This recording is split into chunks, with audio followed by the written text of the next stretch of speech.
स्वार्थ। एक गांव में एक पंडित जी रहते थे। उनकी शादी को कई वर्ष हो गए थे, लेकिन उसके घर में कोई भी संतान नहीं थी। पंडित जी ने बहुत पूजा पाठ और तप जप किया। तब कहीं जाकर शादी के सालों बाद पंडित जी के घर में एक बेटा हुआ, लेकिन कुछ ही सालों में उसकी मौत हो गई।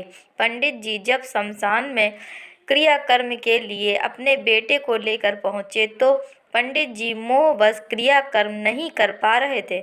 उन्हें पुत्र प्राप्ति के लिए किए गए जप तप और पुत्र का जन्मोत्सव याद आ रहा था।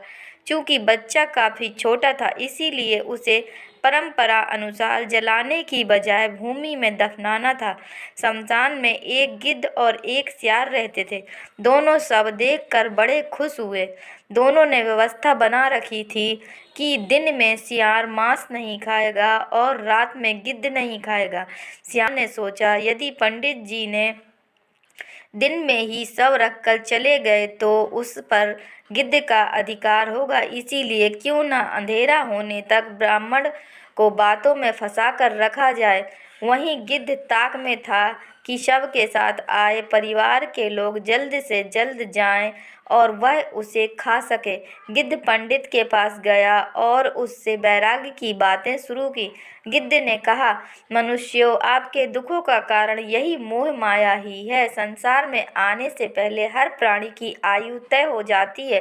संयोग और वियोग प्रकृति के नियम है। आप अपने पुत्र को वापस जिंदा नहीं कर सकते, इसलिए शोक त्याग कर घर को प्रस्थान करें। संध्या होने वाली है। संध्या काल में हिंदू जाति के लिए क्रियाकर्म वर्जित है और शमशान में प्राणियों के लिए भयदायक होता है, इसीलिए जल्दी यहाँ से जाना आप लोगों के लिए ठीक है। गिद्ध की बातें पंडित के साथ आए रिश्तेदारों को बहुत अच्छी लगी। वे पंडित जी से बोले, बालक के जीवित होने की आशा नहीं है, इसलिए यहाँ रुकने का क्या लाभ। सियार सब सुन रहा था। उसे गिद्ध की चाल सफल होती दिखी तो भागकर पंडित के पास आया। सियार कहने लगा, आप सभी बड़े निर्दयी हो। जिससे प्रेम करते थे उसके मृत शरीर के साथ थोड़ा वक्त भी नहीं बिता सकते, फिर कभी इसका मुख नहीं देख पाओगे। कम से कम संध्या तक रुककर अपने बेटे को जी भर के देख तो लो। उन्हें रोके रखने के लिए सियार ने नीति की बातें छेड़ दी। जो रोगी है, जिस पर अभियोग लगा है और जो शमशान की ओर जा रहा हो, उसे अपने सगे संबंधियों के सहारे की जरूरत होती है। सियार की बातों से परिजनों को कुछ तसल्ली हुई और उन्होंने तुरंत वापस लौटने का विचार छोड़ दिया। अब गिद्ध को परेशानी होने लगी। उसने कहना शुरू किया, तुम ज्ञानी होने के बावजूद एक कपटी सियार की बातों में आ गए। एक दिन हर प्राणी की यही दशा होनी है। शोक त्याग कर अपने अपने घर को जाओ। जो बना है वह नष्ट होकर रहता है। तुम्हारा शोक मृतक को दूसरे लोक में कष्ट देगा। जो मृत्यु के अधीन हो चुका, क्यों रो रहे हो, उसे व्यर्थ कष्ट देते हो।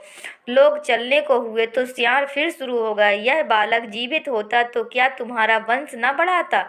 कुल का सूर्य अस्त हुआ है तो कम से कम सूर्यास्त तक तो रुको।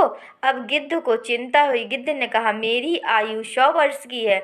मैंने अब तक किसी को जीवित होते नहीं देखा। तुम्हें शीघ्र जाकर इसके मोक्ष का कार्य आरंभ करना चाहिए। सियार ने कहना शुरू किया, जब तक सूर्य आकाश में विराजमान है दैवीय चमत्कार हो सकते हैं। रात्रि में असुरी शक्तियां प्रबल होती हैं।